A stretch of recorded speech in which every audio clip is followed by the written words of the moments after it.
So I'm going to talk about public goods. What are public goods?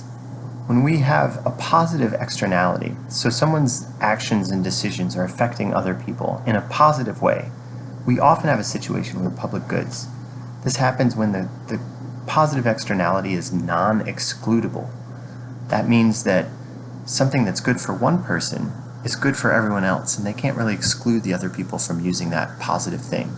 So a public park is a public good, because if it's good for one person, it's good for everyone else, and you can't stop other people from going on that public park. If you have a private park, that's not a public good because it's not open to the public. You can exclude other people from going there. They would still get the public good of looking at a beautiful private park, but they wouldn't get the utility of walking onto it or having a picnic there, for example.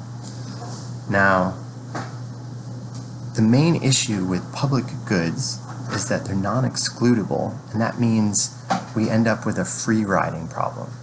So free riding means when one person pays for something, then they get that public good and everyone else gets to enjoy it as well, even though they didn't pay for it. So everyone has this incentive to free ride on the person who is willing to pay for it.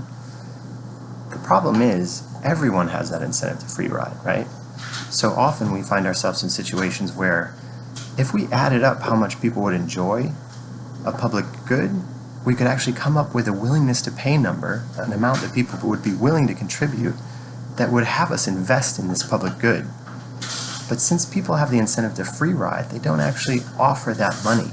Even though they'd be willing to pay it to enjoy the public park, they say, I might let my rich neighbor pay for it and I'll just be able to enjoy it for free, right?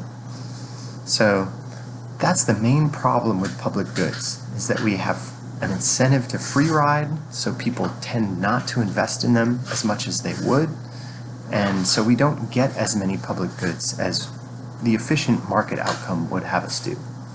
Now, there are ways we try to deal with that. We often use government. They tax everyone, and then they invest in the public goods, right? So that's the most common way. That's how we fund our public parks, for example. All right, that's it for today.